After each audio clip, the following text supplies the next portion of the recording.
દોસ્તો આપણે લીલવા પોકરમાં આવી ગયા છે અને કંઈક આ વાગરમાં સાપ છે એમને બહારના લોકો જોઈ રહ્યા છે. જોઈએ સાપ કયો છે. હા હા હા વાંધો નહીં દોસ્તો. આ સામે તમને જોવાતું છે પાણી ચાલુ કરે છે અહીંયા અને સાપ અહીંયાથી નીકળે છે અને પાછો અંદર જતો રહે છે. જોઈએ સાપ કયો નીકળે છે પાણી ચાલુ કરે એટલે.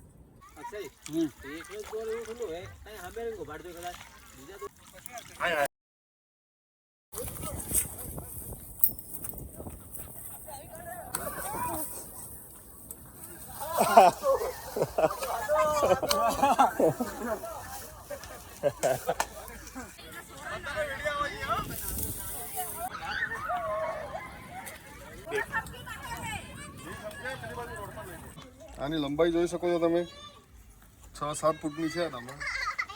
અને આ ઘરની આજુબાજુ ખેતર છે એની જોડે દરમાં ઘૂસેલી હતી અને આ લોકો 1 કલાકના 2 કલાકના એને કાઢવા માટે મથેલા હતા અને બહાર નીકળીને પાછી અંદર જતી રહી હતી. તો આ સાપ જોઈ લો તમે. એની સ્પીડ આપણા જેટલા ગુજરાતના સાપ છે એના કરતાં બધા કરતાં સ્પીડ વધારે છે એની.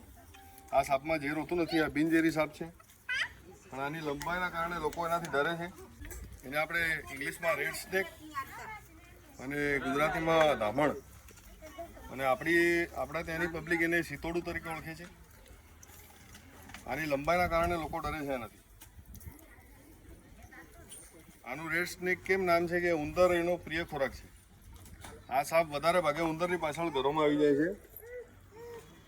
જોઈ શકો છો તમે કેટલો સુંદર સાપ છે. આ સાપની આપણે જોઈ શકો છો તમે. એની ઓળખ તમને કહું. એનું મોઢું છે એના મોઢાની સાઈડમાં 2 ધારી હશે અને એનું મોઢું પતલું હોય છે. વચ્ચેનો ભાગ જાડો હોય છે અને પાછળનો ભાગ પીળા કલરનો હોય છે. એનો જબરદસ્તી નહીં કાઢે. એને દબાય તો જ એ બાઇટ કરે. કંઈ પગ મુકાઈ ગયો તો જ કાઢે. અને કોઈ બી સાપ બાઇટ કરે આપણે સીધું સરકારીમાં જવાનું. કોઈ ઝાડફૂંક તંત્ર મંત્રમાં. આ સાપ છે એ બિનઝેરી. હવે આની જગ્યાએ હમણાં કોબરા સાપ બાઇટ કર્યો હોય તો એ ઝેરી કહેવાય. એટલે ઝેરીલો સાપ કરડે તો આપણે સરકારીમાં જવાનું.